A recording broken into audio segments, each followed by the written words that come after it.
पसीने वाली बहू। हाय रब्बा, अरे नास पीटी, पसीने बहा बहा के पूरे घर में पसीने की बाढ़ को बुलावा दिया है तूने। अरे तो मैं क्या करूं माँ जी, आप ही बताओ। अरे भगवान से गुहार लगाओ के उठा ले मुझे। ये कहानी है अक्षरा की, जिसे शादी के पहले से बहुत पसीना आता है। फिर चाहे वो गर्मी हो या बरसात हो या फिर ठंड हो, शादी तो जैसे तैसे हो जाती है। अक्षरा के पति रणवीर को ये बात पता नहीं होती कि अक्षरा को इतना ज्यादा पसीना आता है, और ना ही उसकी सास कौशल्या और ससुर ब्रिजमोहन को पता था। लेकिन वक्त के साथ साथ कुछ ही दिनों में अक्षरा के पसीने से सभी को काफी दिक्कत होने लगती है।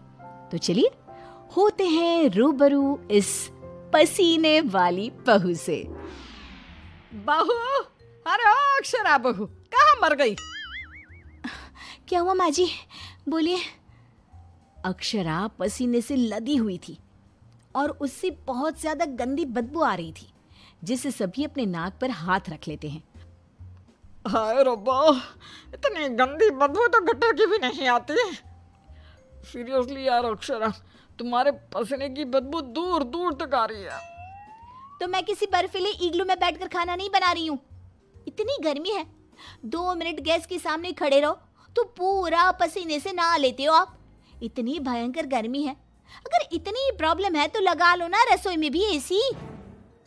हाँ हाँ लगा लेते हैं। वैसे भी तेरे मायके वालों ने हमें ट्रक भर के नोटों की गड्डी जो दी है, हैं? क्या बात करती है। मैं भी चूल्हा चौका कर चुकी हूँ, लेकिन इतना पसीना मुझे तो कभी नहीं आया। ऐसे ही एक दिन कौशल्या देखती है कि खाना बनाते समय अक्षरा के माथे का पसीना टपक कर कढ़ाई में गिर रहा है। हाय रब्बा, अरे करम जलियों की महारानी, ये देख देखिए, तेरे पसीने की टंकी का लीकेज बह के अब हमारे खाने में भी टपक रहा है।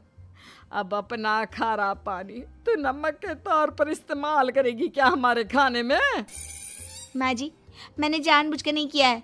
और रही बात पसीने की टपकने की, तो इसी बहाने ये घट्टी की सब्जी ना और भी नमकीन और स्वादिष्ट हो जाएगी मेरे पसीने की मिलावट से। छी छी छी छी, मैं जा रही हूँ बाथरूम, क्योंकि मुझे तो तेरी बातों को सुनकर और ये खाना देखकर ही उल्टी आ रही है। आज तो कुछ नहीं पकाएगी। आज हम तीनों तुझे छोड़कर बसंत भोजनालय चले जाएंगे। तू अकेले ही चखते बैठ अपने पसीने से भरे हुए ये व्यंजन। अगले दिन जब रणवीर दफ्तर से घर आता है, तभी वो अपने कमरे में अक्षरा से कहता है, अक्षरा, कल बॉस की वाइफ का बर्थडे है, इसलिए उन्होंने हमें खास न्योता दिया है, तो तुम और मैं कल पार्टी में जाएंगे। मैं ब्लैक कोट पहनूंगा, तो तुम ब्लैक साड़ी पहन लो। ओके पति जी, और कोई आदेश? नहीं नहीं, आदेश नहीं, लेकिन एक रिक्वेस्ट है। वैसे तो पार्टी में एसी होगी, लेकिन फिर भी ना, तुम पूरी परफ्यूम की बोतल को अपने ऊपर छिड़क के ही चलना। एक क्या, मैं तो कहता हूँ 5 चाय बोतल को छिड़क लो ना, क्योंकि अगर किसी ने तुम्हारे पसीने की बदबू को सूंघ लिया ना, तो फालतू में सीन क्रिएट हो जाएगा वहां पर। ठीक है? मुंह टेढ़ा करके अक्षरा जवाब देती है, ठीक है, लगा लूंगी, खुश। अगले दिन पार्टी के लिए अक्षरा सच में 5 परफ्यूम की बोतल को अपने ऊपर छिड़क कर सज धज के रणवीर के साथ पार्टी में चली जाती है।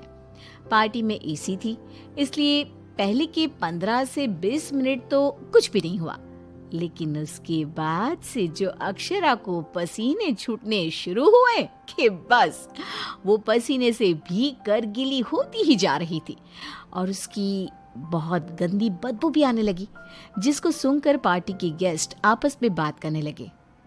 अरे ये इतनी गंदी बदबू कहाँ से आ रही है? शायद किसी के जुराबों की गंदी बदबू है ये। जुराबे नहीं, मामला कुछ और ही है जनाब। इतनी बड़ी 5 स्टार पार्टी में पता नहीं कहाँ से घुस गया कोई गटर का कीड़ा। तभी रणवीर अक्षरा को धीरे से कहता है, तुम्हें कहो तो ना, परफ्यूम, पाउडर और साबुन से 10 बार नहाना। लेकिन तुम्हें तो पता है ना कि मुझे पसीने छूटते ही हैं, चाहे कितना भी कुछ भी कर लूं। और उनकी ये बात बगल में खड़ी एक बूढ़ी औरत सुन लेती है और वो बवाल मचा देती है। अरे बाप रे, ये गंदी महक तो यहाँ से आ रही है। रणवीर की बीवी से देखो तो पूरे कपड़े भीग गए इसके पसीने से। सभी रणवीर और अक्षरा पर बहुत हंसते हैं। रणवीर घर जाने के बाद अक्षरा को खूब डांटता है। मिला देना पानी में मेरी पूरी मेहनत से कमाई हुई इज्जत। अरे अक्षरा बहू, किस मिट्टी की बनी हो तुम, जो पसीने का झरना बहता ही रहता है तुम्हारे बदन से 12 महीने और 2400 घंटे नॉन स्टॉप। अरे अभी तो इस कलमुहे के कलेजे को ठंडक पड़ी होगी। लोगों के कुंडली में मार्केश दोष होता है, लेकिन हमारी बहू की कुंडली में पसीना दोष है। अक्षरा को अपने ससुराल वालों की बातें सुनकर बहुत बुरा लगता है, लेकिन फिर भी वो कुछ नहीं कहती और अपने पसीने बहने को अपनी गलती मानकर चुप रह जाती है। दिन बीतते जाते हैं, गर्मी का प्रकोप बढ़ते जाता है और अक्षरा के लिए गर्मी और भी बड़ी मुसीबत बन जाती है। उसे पसीने से पूरे हाथ, पांव, गले, चेहरे और बदन पर घमौरियां आ जाती है, जिसके कारण उसे खूब जलन महसूस होती है। बहुत जलन हो रही है। माँ जी ने एसी का रिमोट भी छुपा के रखा है, इसलिए ताकि मैं एसी ना लगाऊं और बिजली का बिल बच जाए। मम्मी जी, बहुत आग लग रही है। अक्षरा जाकर बाल्टी भर पानी अपने आप पर डाल देती है। तब जाके उसे थोड़ी सी राहत मिलती है। अक्षरा के पसीने से तंग आकर कौशल्या अब दिन रात घर में अगरबत्ती और अरोमा कैंडल जलाती। अच्छा हुआ जो रणवीर ने ये खुशबू वाली मोमबत्तियां ला कर दी, इनसे हर जगह अच्छी महक आ रही है।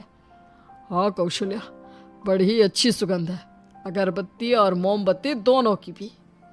लेकिन तभी वहां पर बाजार से सामान लाकर पसीने से लदी हुई अक्षरा आ जाती है और उसके पूरे बदन से बदबू आ रही थी और बाल तो पूरे पसीने से भीग गए थे और फर्श पर पसीने की बूंदें भी टपक रही थी। और ये बदबू इतनी तेज होती है कि मोमबत्ती और अगरबत्ती की महक को फेल कर देती है। हाय रब्बा, आ गई करम जली।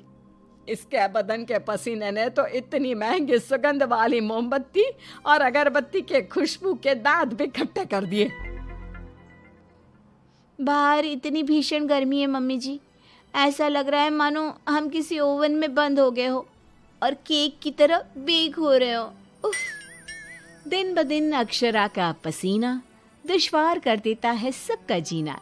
कभी वो सोते समय पूरे बेड के साथ साथ साइड में रखे हुए रणवीर की इम्पोर्टेंट फाइल्स को अपने पसीने से भिगा देती, तो कभी वो गर्मी से अपने बालों में हुए जुओं को गलती से खाने में मिला देती। हाय रब्बा, आज तो हद ही हो गई, खाने में जुए। अक्षरा बस बहुत हुआ, अब और नहीं। अब तुम सीधा अपना बैग पैक करो और अपने मायके शिफ्ट हो जाओ। बिल्कुल सही कह रहा है रणवीर, हमें नहीं चाहिए ऐसी पसीने वाली बहू।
जैसे ससुराल वाले मिले।